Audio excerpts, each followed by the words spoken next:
kan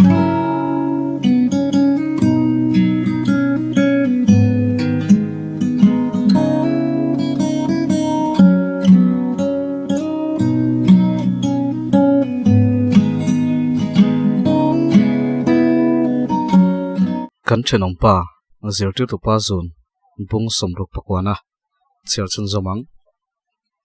sarjona chuan thangpui chu ka zuk biang e engponi se kongka kal thathlap la heng boin hei chu re le mayang ama poin kan chin fel to kha atia phone chu kan da kongka chu ka kal ngal veka nawi chu lo mu hil bem to a pipari fa pa te ne na boruak nei le chu kangam to lo mani to ka po boin hi ka nga tok to viau sia chu ti rol chuan ma pui chu ka phatsan ngot thei big box si lo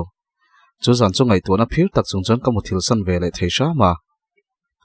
ma pui an kit na patangin ni hi vela liam le to a ma pui chung ti chuan police pun chun tu to viau maya ma se sar chuan a chuan an ni hian engma ti hren nei lo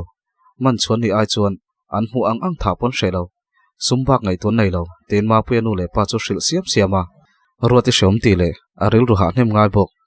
dor nga ngai bok karil ru chu boi ve hle ha ti thei tak tak ka nei bok si lo sarjona chuan palai poron kal ri lo mai ro se ma pen boina to laya he tiang thil lo ro man kha ama ma pu po zaum e mai atia kai point dik kati khati khop khan min boi puya tunan huat em chan po hi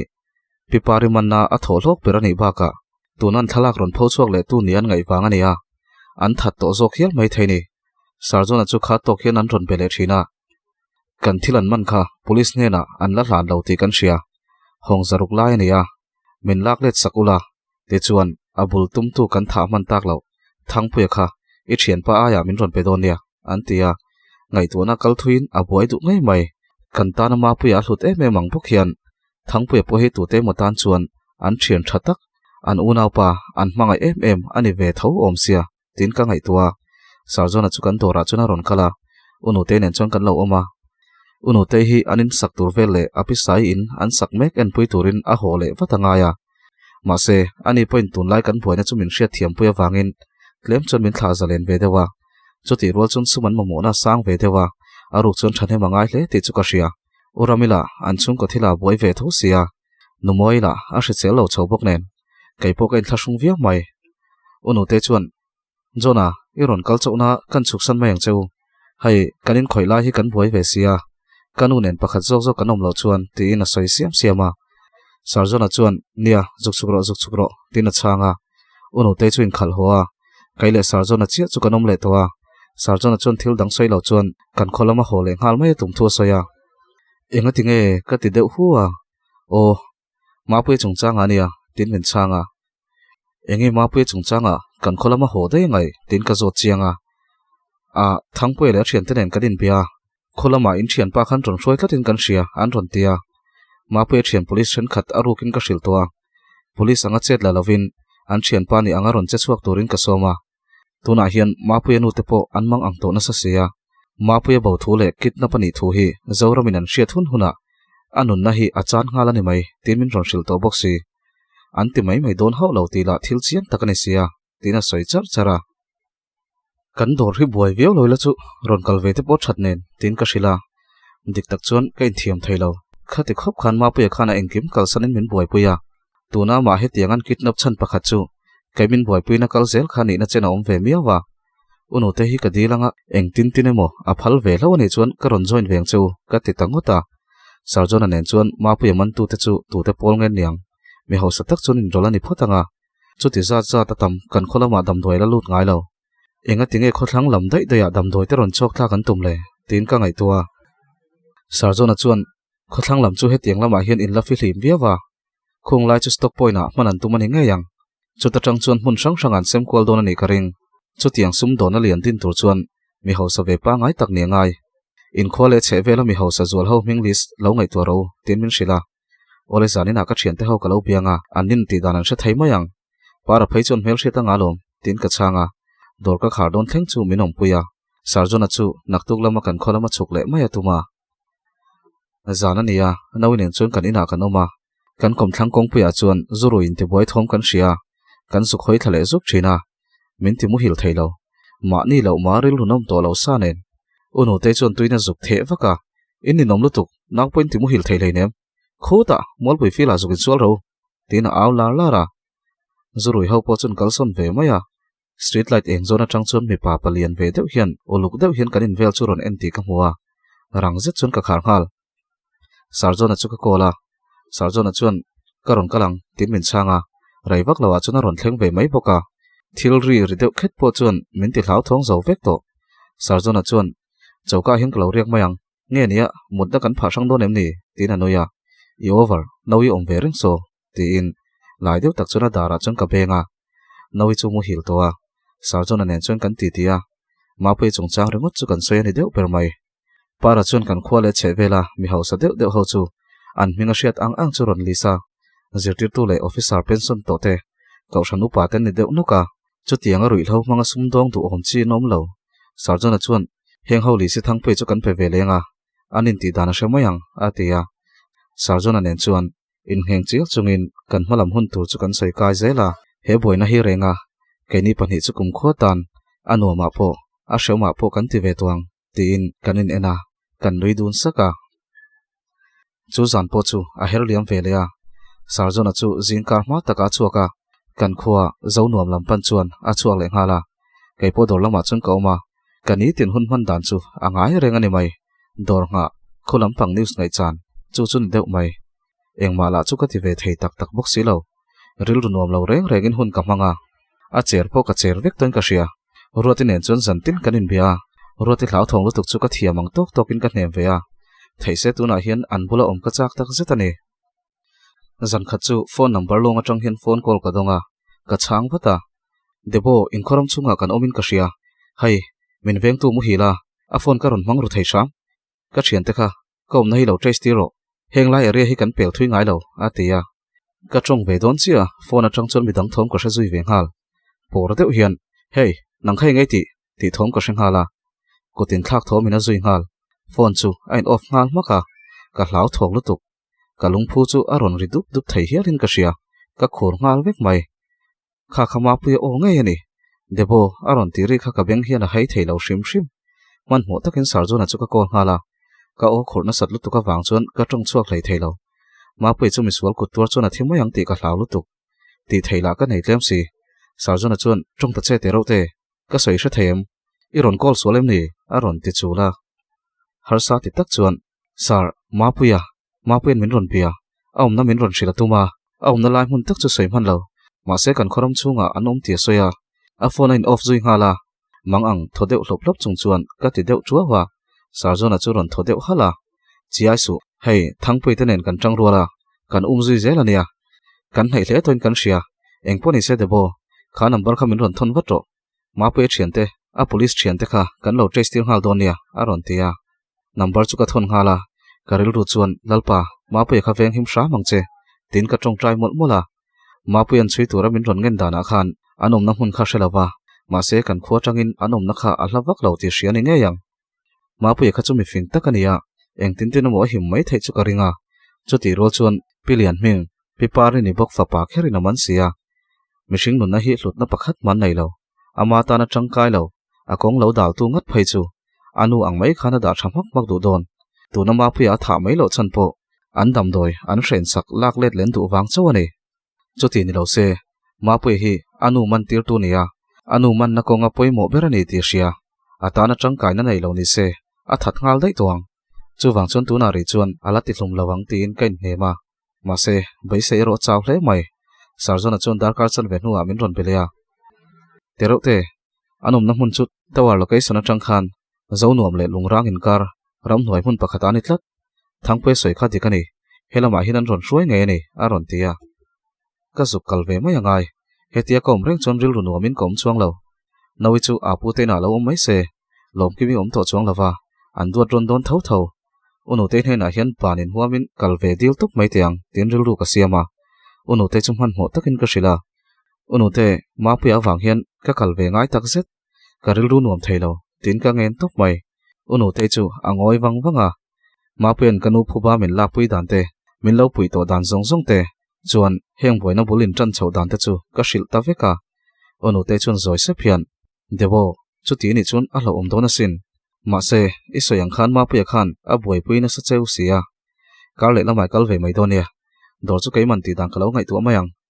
bana ngai chuang lo a te siama kain thlasung hle mai min ring zawa a dora thok turin min la khania ma se engemaw wangin ka chua sana ngai fawa tun trum phai chun boi zol lai takani le ngau sia ma se ka kal nge nge chungain ka hre ve miau mai si ka batan hitlak ruatin nen chuan kanin bia ruati chu ron beidong to tak zeta kei chuan lo thlamwan ve sham shamin kan chui chu trep to thute ma pe thian te chu mi fing tak tak an nia anu chungchang po kha an mani chui chu ve kania chu wang chuan an chui chuak le em emang tin ka hnema ma pe ne na kanin biak thoiro ka hril du lo kar le hin ka ron chuk don tin ka hrila min nga hlel to mel khop mai ni herliam ve bek beka kar thar kan kaya urami chuan unu te dor chung ha pui thei don hlova ke chu nak tu khian kan kholama chu ve ngal ka tum sarjona chuan anom nani om tak chu kan va hmuwa ma se tuna chuan lo om le to lo kan hnai ve hret hret chuan kan ria kan zinga hian phatsan tun om ani mai thei chu wang chuan kan hu chui hi a chak tok thei lo ani tin min ron hrila le zel chuan sum hi chuan mihring hi min ti buai tak zetani ma sen hu chui chan chin chu chiang tak chuan sarjona chuan min hril du lem lo ka chuk ve don ani ti ka hril phei chu remati lo na sa hle a ma se katana ma pe en pek zia kha a hra chianga dan mia min ngai bik lo niang chu lungoi lo zet chuna pom ve ta sha ma zin khowa rol chuan ka thom hno vel chu kain khung zung zunga nawi chu a pu te na chun ka da towa tuna chun ka thian pa tan ka chuak ve to thung don ani aizol chu ka chua santa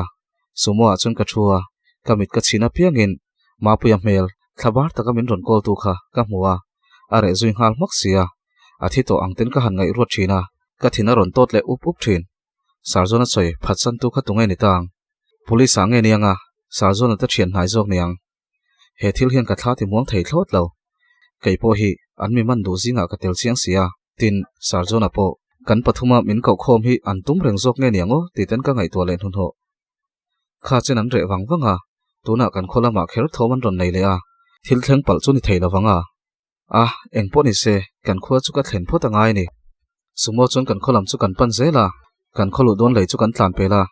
kong an lei that chu kan thleng le a jcb in lei lai me ka wangin kan muang chang le deta sumo driver chuan atira khan headmaster khan lei tir ve ngal mai turania an phal lo kwal vela tuna ati tir le tho sia kong pui siam po chak lovin na ti mon pha vek tina ang hlak hlaka heram hi kan kho primary school headmaster in a lei an ti khani ome ram lian le zau takania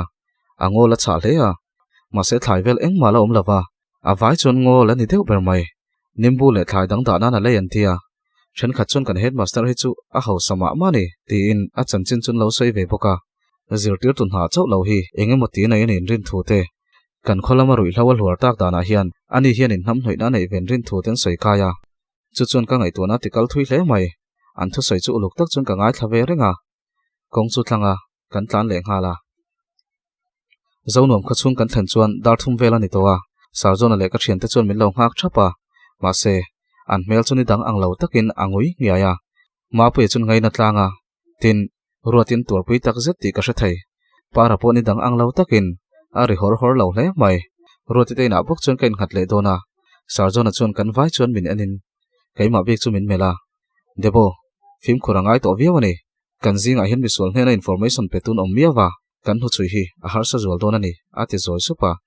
para chuan ibi nom vektero tin lo zot ngala sarjona chu bunga ngawa para chuan lo enjui tang ka ngai tuang ka thluak hi kan vor ve zoi ange oi thluak vor soita ka chuan papakhat poin a thluak ka vora a thi dai a ron ti le sham a thu tak tuan theingang lo ni sarjona chuan iwa han ho tak tianoi sukin lo thei thlai ve deuh teu he thil boi pui tu te chu an mel chin hriat deuh vek hlom kha chingmun tlangwal pakhat rin ki man ti kha ani ka ring deuh bera ma se chu tiaman chian fa kala om box silawa khi lo thei thlai deuh teu atia thangpui le mi papani mel room deuh tenen chuan kan thu khoma para chuan min ron mel zoka debo man deuh mi ho salis kan siam kha ela shem pukumara min kha kan ron da ve mi lo ani kan khua ron om nu hian a ho sa zwal nge a ho sa sa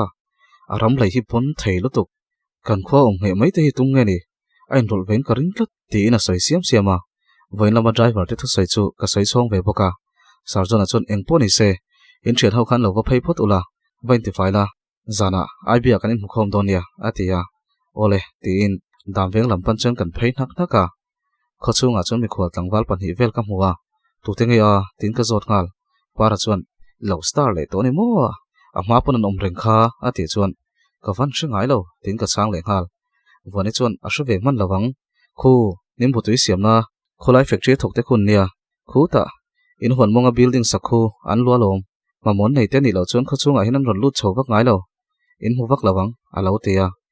kai mi sual zong reng renga meng ta chuan mel thar deuh ka hmu khan ka ngai thalo ngal ringota ma se anom na kha rei to ti ka hre chuak le ngal mana purwa ta teina kan kal thumpo khan ka hmu ngei ani ro ti ten lampan chuan kan in zui phei dam dama kan khomi tamzo po chuan thil thleng chun hrelawa kan thian hnai le YM hruai tu tin purwa ta thian ho deuh chau chuan an hria ni chutianga mi kan hria tir vak lo chan chu man si lo hian kan ti hlau thawng anga kan thian pa nun nai na tuarang ti kan hlau ani nupui te po chuan ma pui din hun chun hre ve a chuti rual chuan aman tu ten en chuan eng tiang in nge kan in hmel ma ka eng tiang chia sual ngen ni ti ro an hrelem lo tun tum ka ho chu boruak ani deuh chur reng maya ama kan thian in kom khom boruak zang tak angkha a om lawa kan vai mai chuan kan thu tak run vek main ka hria zana nia zonom kho chu re le rui to a sarjona le ufela chun ron kala ai bilama chun rotin en min phur chawa kan thu khoma thangpui ten en chun kan ti tia kan committee ni deuh berang chu thangpui te baka chingmun VDP te le an che vel khuwa group YM te ho chu an ron tel boka an ron tel na chan ber bo roi hlau lo man saktu te khan nia abikin rin ki ma chu ka en uluk le a sarjona ten phatsan tu angan ngai dewa wang chuan acha zia chu ka en thadeu renga ni ber mai ufela chu ron dingin tuna kan boina ber chu in rui hlau man hi nia a tha ka ti veu rualin tun thlengin in rui hlau man te azat engma kan la hre ve lo hi chu a omang lo deuh chu ka ti ni tiang em em a thin riman ron che zui ani chuan in man tlem ho lawanga ka hriat danin hongzaruk vel line in ka hria tuna hian police le excise velin engma chu tiang an man thu chun la ron puang lawa tu man kan lam lo bok dik tak chuan ngai hi thabik mi lo nia he tiang thila hi chuan a ti rual chuan an zinga upat mel deuh ber chu ron ding hluain chu min ring hlel ti na em ni a ron ti chuaka amit peng chu thip deuh roma ufela chu in sum zo bik lo ring hlel dewe phone kan trace anom na tur ni oma kan rina kan kal ngala an lo in thiar filim man zelte tin heng lai an ron bel chat dan te thil hi chik taka ngai tu chuan he khwa le che velami te hian kan puyemo in puyani emo hi arin omasin ti in a chang ve faka chupa chuan an ni ho ti top tur hian kan thok khawani ti hi shatop ro in thian pa kha chan chua du lawila tuna hian kan thilman hi kan hal chevek tuang ti in a changa rotin en chun ngoi rengin kan lo ngai tha sarjona chuan o khonga in ke ni ho ta chuin ti boi lo tengu kan thian pa wangani ti kan hria khonga in kan rom han nai min pompui chuan kan lom ngotang atia rin ki ma chuan dik tak chuan nang ni hian min ti boi zo kania kai chu police a daila chui se ka du to nia kan chung te thlengin kan boi kai veng ti ka hlawania a ron ti ve a orela chuan i du le lo tel to lo la ni mai lom ti in hmai chana chuna ko ka rin ki ma chuan iwa por ve a nangma ni ho wangani hi tun thlengin kan boi ni sarjona chu kokin in thian pa hian min ron nge na kan thilman po lo la ti chelo tur le police ne na lo report ri lo turin min ron nge na chu wang chau chuan tiang hian kan la buai nei hi ati ra khan hlan fel ngal makila police nan chui zuanga tiang hian buaina kan nei lawang atia sarjona chuan engponi se min tran puinin huam ta sa khonga in phatsan bik lawila atilea thangpui chuan nie an duang choni kalpui ve chinang an rui hlo hi lo man ringot po ni la an ma ni hi chiang taka kan manani si lo chuan kan kholama rui hlo an ron tol lu hi are don chuang lo ti chiat kan du tak tak ani chuan an ma ni hi kan lu chilangai alo ti ve boka in hlan na tur hun soila ta chuan kan thilman kha achan ve vel khengila hai ma pui thian police te hian min ron pui bok se ma pui chu ron hroi turin kan tiang ani mai lom chuan an ron hroi talo ani point an zinga toy motal chu manin kan dop chuak thai mai thai sin atia kai chuan kan manani chuan ma pui nun nai na tur thai sin kalo ti wata ai bi pin dan chung chu re duka chulai borok chu mani loka hlim le zalen taka kan rik dar dar na hun khania tuna chun khang borok sang khai zong zong kha lak boina oma borok rit tak noya kan ngui deuh ngiai mai ruati chu kamel suka akut chu alo mer khom tlata ami tu etling deuh pam to ti ka hmu chuan kalo na ve vong vong mai thangpui ruam han na chu a thal hle na ka hlau thonai ro chu a re thei ho lo sarjon ka ti zoi deuh sepa ka o chu khur deuh der dera thangpui soi kha tik ka ti hle a ma se an rui hlo kan hlan don ani chuan ma pui nun na hi an zuwa don em ti kan hriat china ngai ni tuna ri chuan ma pui nun na hi min vào nan le in ven nan min kar nan takan mang miak sia katia sarjona chuna chala dong wanga terote isoi dikani anni hi churam sa ang mai ania an thil dun nei le dual in ma pe hi an tha ngal mai lo nan ruam man na kan siam angai atia rin ki chon phone chu lo khoi mela chuta sarjona chu ron in her thuta rin ki chu luk tak hiana mela rin kim e phone khamin lo pelok te ati ta thut mai rin ki chu phuzoka inga tan nge sar ati deu huwa a mela chon hlau thona ron lang chuang hal hialin ka ria rin ki chu ron in siam thangal watin enge omzia min ring hel ve deu ti naim ni a ron te chuak o fela chu ron noi deu saka rin kim e dikani chuan e privacy khoi sak chiam che kan tum lo ma se tuna kan security tan hian hriat chen kan du ni alo ti ve faka rin kim chuan min ring helani chuan kan dam doi man hi ke man ka langa police hon hena ka pe nga ni mai lo ka du ai chuan in zak lo ma he rui thlo do pola hin kum som chuang ka tang ve to ti in a thin rim hle a thang pe chuan chenpa nangma chu po ni lo kai ni po an ni po kanin ring hel vek tuna kan ruam man na hi apu tuleng te hlom em ani atia posiama anjing au paber group y me president chuan yerin kim kan ring hel big chani lo nun na hi lu ema poi soi lo nun nai na tor hi kan hlau tlanga chu wanga film khur chu kan ni alo ti ve boka kan bu ngau ngawa u felale urela te chuan kaushan lama ti tur poi mo dewan nei wangin min chu sana kan man vele kan ron kal leng halang antia anni pani po hian ma pe tan chon thei to pan chua mun hlom jok thi mai theina po ni don se khoya po ni don se kalanin huam em ve a thian thatak zongan lo ni e mishing hi an tum phot chuan an lo in thlak thei ngot mai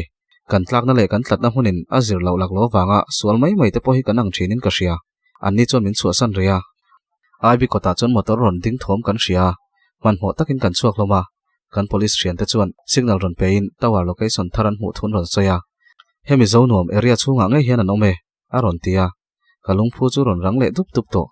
he kho chunga hen ma pu chu om nge ani chuan tuna hian kan che chu wa tangai ni ruam han na thatak siamin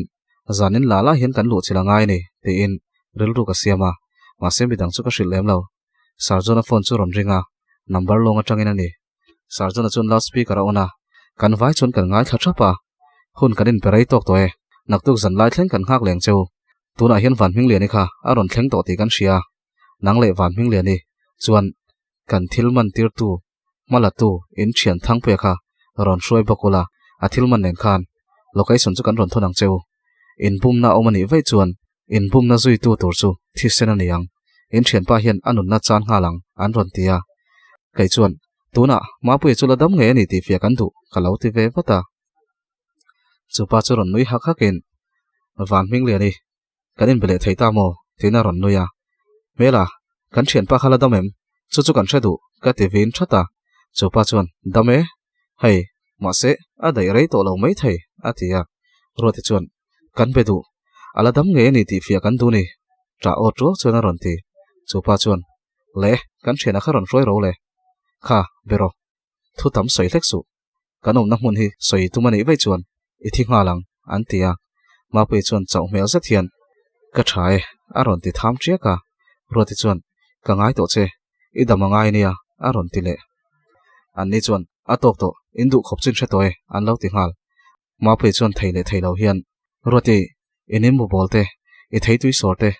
ka in le chak to hle mai kanin hu vele min la siam sak leng chu tiro a ron tia roti chuan trap porin o te reng mai tina changa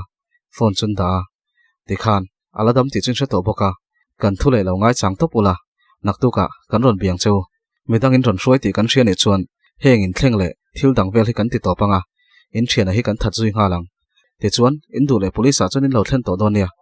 min man chuak tur chuan an van nei ve ve wanga yang te in chapau tak chuan anui hak haka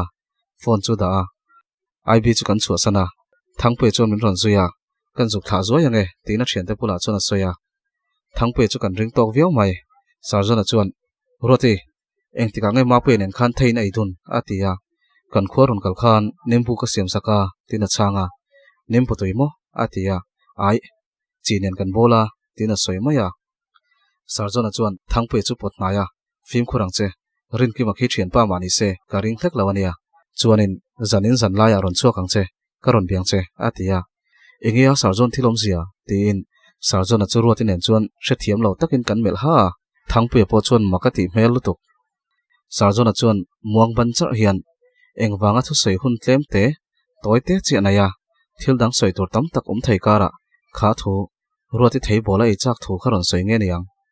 mapui hi mi fing takania I thei tui sor ka in chak ron tin lom ni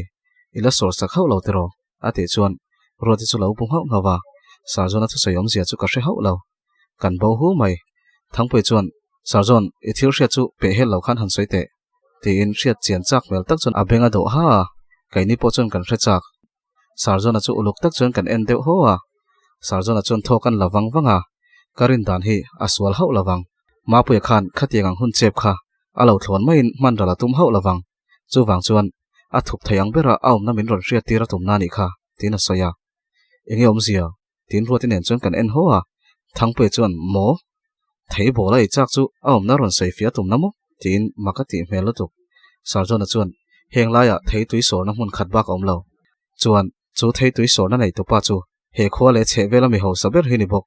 kan li sa khana tel lo chan chu he khomi le sa pa ngai ni lo wangin par te khana hing pon lo la lawa ramzol zau tak tak le mun rem tak tak tui that na mun tam tak khodanga om lain enga tinge he khwa kher nim bu tui sor na factory kha ron dina du ain thup nan le hela hi adam doi stop point na mana tum wang mai mai ni a thei tui siam chu hi chu ain thup na mai mai ni a ron ti chuaka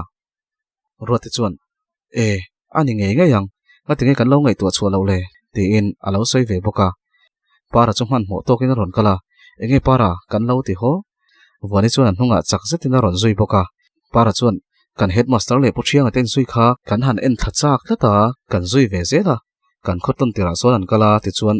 factory nei tu pa kha lo oma abula chuan mi pa pakha tom bok an ti ti chu kan ngai tharua an vai chuan lo thok ho renga lom sarjona kan khuwa tanga son chuania ani vai pa kher an ron da lut kha an ma ni thil tum ve kalo nia chuan he khuwa hian nim putui sor na factory din an tum hi anin ven nan mai mai chawa an lo ti ni hi an tum lian ber chu helai rui hloina lati buai vak lo mi tlopo tam lo atang hian an dam doi te ti chua sem chuan tumani rui hlo hmanga sum do na lian jok ron kalpian tum renga lom atia wani chuan thalop hlop chung hian chu mai ba ka an zinga mi pading ve chu ain soi danin ma na pilian hingi e papuya bial no hlui fa pa khania ma pui hi chuan tum reng reng lo nang le de boy kau kal nan an du mai chawani in vai hian thangpui po telin de boy sarjona ma puya tha chewon tum vek khapa khan anu phuba la ka tumani thina ron soya ka ring lok renga kan chet khalangai ni ka tia sarjona chuan in thian ho khan lom ro tuma ron kal ve su atia thangpui chuan keipo khilama kan thu thar hriat hi kan soi ve nga lange ati chuan sarjona chuna bana chuna vuana achi lo I thian ta ki ka ring vak lo ka ti to kha chu wang chuan nang man min zui du ni chuan min zui la ma pui thian police pani khi kan hroi bokang kan kal donia atia kei chuan ma pui khan anun na po chan huamin keimin pui ein huama tiang chuan ain huam ange in min pui boka ina tang kalo nga got thei bik lo ni ina lo om mai mai turin khi chana tangin karon kal lo chu wang chuan karon tel ve don ka tia para chuan mi pai no mo belang kan ron lu chil ve mai ange mai che tha mana ngai thut pon ka thei tho chu wang chuan in dui mo du lai mo min ma mo keima mi pani om hi karon tho thut tin sarjona chu sila wani chuan ka kal veang ti thamai la deu du azela che tin lo khaka para chuan ininom ti in lo tial let ve ngal roti chuan keipo karon kalangai ati ve tlot pok sarjona chuan in rot kal ve khan min ti boi zokang egin nge min lo muak don kan hresi lo chu wang chuan ina lo zok ro atia tuma chuan kan tu lawa kal ve nge kan tu tlatani enge motala tangkai ve kan tu miawa sarjona chuan in lu lul ve sia ani chuan felaten lama chole photangu atia thangpui po abi lama let le phota chuan a hanin thlakanga o felaten lama chuan ron phei dona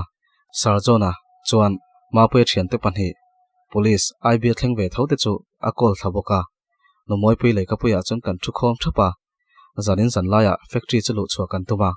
sarjona le thangpui chuan pistol an kenga police panhi po chuan an keng boka orela le ufela chuan tual chher se line keng boka kaini chuan kan zui don boka chemte le man ruwa kan nei ang chu kan keng ve a kan thian pa ma pui chu chan chuak ngei kan duwa a chan chu na tel ngei po kan tum bok kan in siam pai vek towa zanlai dar som panhi vel mi zong zong mutria kan in hlui lama an bang hunga tang chon lon liamin an ko tar vel chu zuklu chu kan tum don ani mi tam tak an chu kan ring lawa ma se ral thuame ro chu an nei thapian mai thai tin kan kal chil dona kan pan chil don ti hi an rin lo kan ring lo boka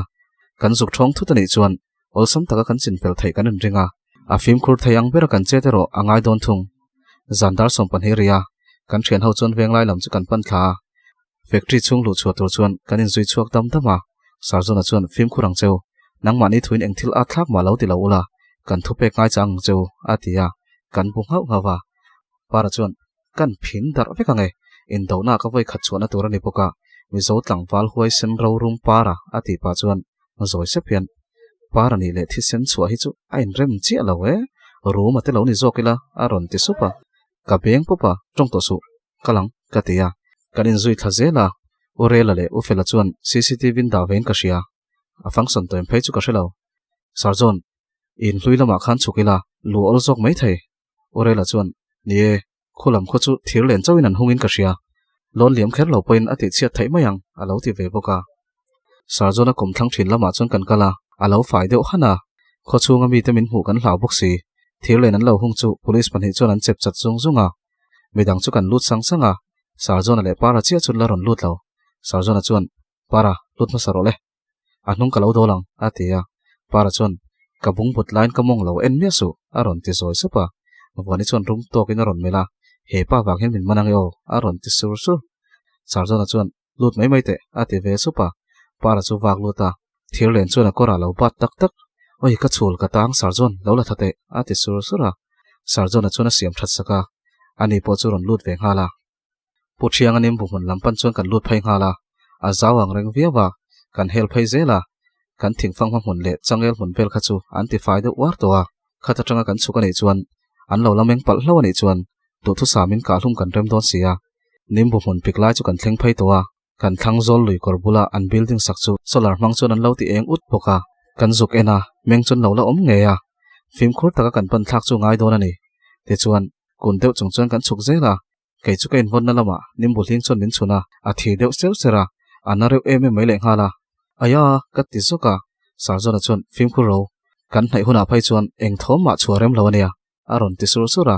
ka ku churon ena a chol deta aron chema para chuan a hun lo soft lutuk nun geng nei ro aron ti su sarzona nen chuan in enin kan noi saka kan tumram lampan chuan kan kal le ngala kan hnai zela tuna chuan mihring po chiang takin kan hmu theita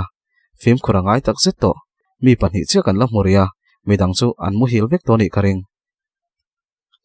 ole khati zong khanile risela ngai thatu zong zong te chunga kaloma min lo like out min lo comment saka hype min lo ti sakle theu turin ka som cheu ni eng poni se ka thil ron zor kha en lo la shrengem khale khapu kha ala cha thai zela ni o chonin tun hi ka tum dan chuan an buaina last tur ani to a buaina khain ning riau to maya atiran buaina khan an let le chia an ching fel thei ni chuan an ching fel donem ka hrelawa an ching fel thei ni lo chuanin buaina atira buaina in tran chhauna kha ti hian abu atira an thuai le don ti na ni seit ka seithiam lo chuanin an lo ching fel thei ta lo ni pon atiran buaina kha an thi puita ani dona kalut kwal dik thau chuan ka ria eng poni se ani nom tawanga ti chu ka ringa sei to ka sei tu lo hi ka sei du zel thank you very nice